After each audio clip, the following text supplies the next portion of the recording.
As I keep increasing my mindfulness and meditation practices, a feeling of solitude increases. Consequently, I feel no motivation to get engaged in routines that used to define my self-identity.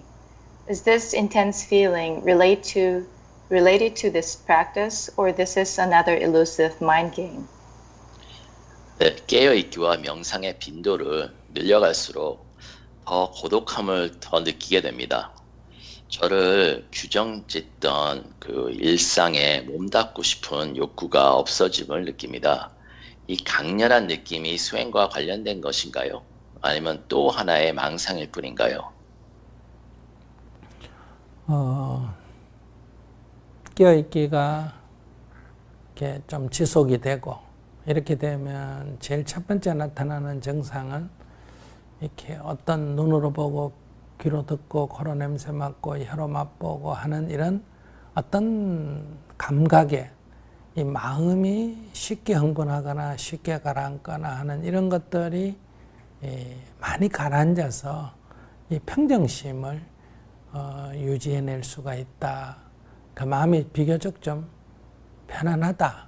쉽게 말하면 흥분하지도 않고 막 깊은 침울에 빠지지도 않는다. 이렇게 볼 수 있습니다.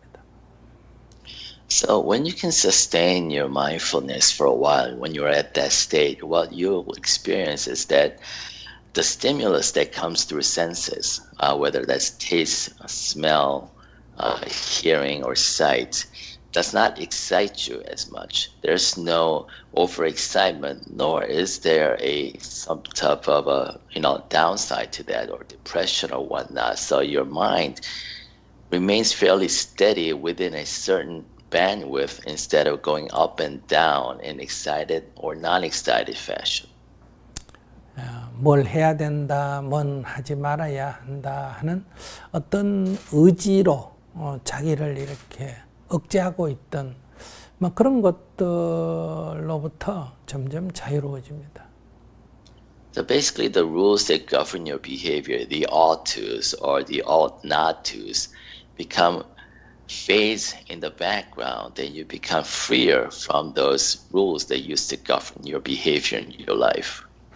그러면 아무것도 아무것도 뭐 하고 싶지 않는 거냐 그런 의미가 아닙니다. 필요한 일을 하게 됩니다. This doesn't mean that you don't want to do anything. This means that you are able to focus better on those things that really needs to be done. 쉽게 비유를 들어서 설명하면 우리가 가게 가서 어떤 물건을 살 때를 한번 생각해 봅시다.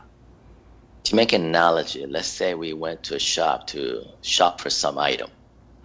그 가게에 아무리 많은 종류의 물건이 있든 또 아무런 홍보를 잘 하든 그런데 구애받지 않고 자기가 꼭 필요로 한 것을 가서 필요한 것을 사오는 것과 같습니다. Then despite all the different shopping materials, different items that kind of seek to distract you, or different advertisement in store that seek to distract you, you're able to focus on that one item that you definitely need and be able to just buy that item. 근데 보통 사람들은 뭐 하나의 어떤 물건을 사러 갔다가 그 주위에 많은 것들을 보면 그때의 그 끌림에 의해서 그 상황에서 이것도 사고 저것도 사고 해서 이렇게 과잉 쇼핑을 해오기가 쉽습니다. But as I'm sure we've all experienced, sometimes you go to buy one specific item, but you end up with a shopping cart full of other items that you never thought you needed, but you end up buying anyways. 또 어떤 사람은 많은 것을 사고 싶은데 돈이 부족해서 자기의 처지를 비관할 때도 있고, 또 어떤 사람은 불평을 합니다. 왜 이렇게 많이 갖다 놔서 사람이 선택하는데 혼란을 가져오느냐, 이렇게 불평하는 사람도 있습니다. Or sometimes we feel depressed because we want to buy a lot of items but we don't have the money to. Or sometimes we complain at the store itself for displaying so many different items to distract us and to kind of compel us to wanting to buy these items. 요즘은 필요해서 물건을 사는 게 아니라 인터넷에 어떤 광고를 보고 그 순간의 어떤 꺼달림을 통해서 물건을 살 때가 많습니다. 실제로 사다 놓고는 별로 쓸모가 없는 경우도 많고요.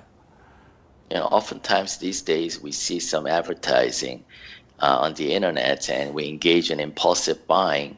And once we buy that item, once it arrives, there's not much use for it. 앞으로는 아마 인간의 욕망, 욕구 이런 거를 빅데이터의 분석에 의해서 아마 자극을 주는, 개개인에게 맞춤형 자극을 주는 그런 광고로 어쩌면 구입 욕구, 소비 욕구를 이렇게 더 키울 수도 있을 것입니다.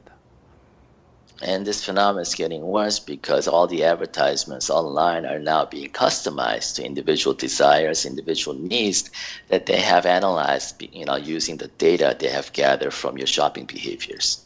네.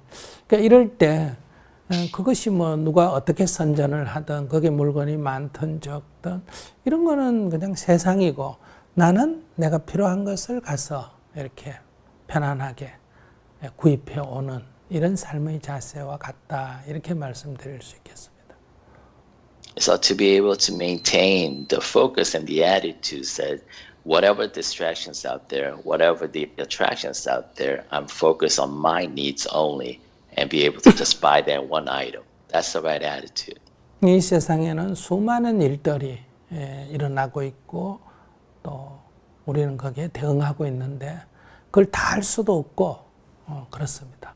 근데 우리는 하지도 못하면서 늘 그거를 다 하려고 하다 보니까 자기 능력이 부족하다, 세상에 일이 많다, 뭐 어떻다 해서 불평하거나 괴로워하고 있습니다. So we always keep ourselves unimaginably busy trying to deal with all the countless things that are happening around our lives, even though there's no way that your ability, your bandwidth can handle all that things that's happening. And because we can't deal with everything we want to deal with, we always despair and think that we're not good enough.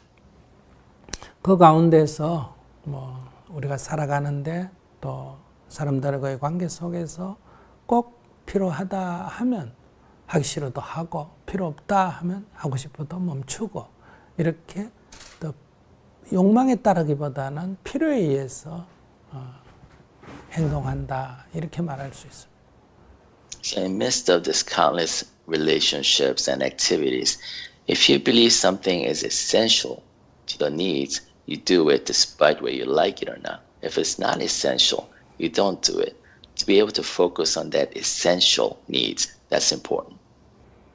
이 세상에는 이제 두 가지 이렇게 극단적인 경우가 있는데요. 하나는 만약에 결혼해서 남편이나 아내라면 그 자기의 역할을 제대로 하지 않고, 그러니까 결혼한 그 어떤 목표에 맞는 역할을 전혀 하지 않고 생활해서 이 갈등의 원인이 되는 사람이 있고요. 원인을 제공하는 사람이 있고요. So maybe we could take two different extreme examples. One is, say you are married, but you're not really fulfilling the role as a spouse in a marriage. That's one case. 또 한쪽은 남편으로서 나는 어떻게 해야 된다, 아내로서 어떻게 해야 된다, 이런 지나친 그 어떤 사명감이라 그럴까요? 그런 것으로 늘 자신을 이렇게 긴장시키고, 이렇게 옥죄이고, 이렇게 해서 뭐 자유가 없다, 속박받는다. 이런 좀 뭐 사명감이라 그럴까, 도덕적인 거라 그럴까, 그런 것에 너무 얽매여 이렇게 힘들게 살아가는 사람, 스트레스 받는 사람들이 많습니다. But on the other side, maybe you're too kind of focused and obsessing over the desired intent or the prescribed intent of what being a spouse is. You package that around thoughts of ethics and you kind of chain yourself to that specific role that you have defined. 네, 그래서 지금 질문자가 말하듯이 자신을 규정짓는 것으로부터 좀 자유로워지는 것은 좋은 것입니다. So as the questioner said, freeing yourself from all these different boundaries that you have set for yourself is actually a good thing. 네, 그런데 그 질문에 강력한 느낌, 인상을 받는다. 근데 이 수행은 어떤 강력한 느낌과 인상을 받는다는 것은 바람직한 정상은 아닙니다. But what I want to point out is how you describe this as an intense feeling. So in practice, an intense feeling is not a desired outcome. 그것은 숨겨진 다른 욕구일 수도 있습니다. Because it may represent another hidden desire.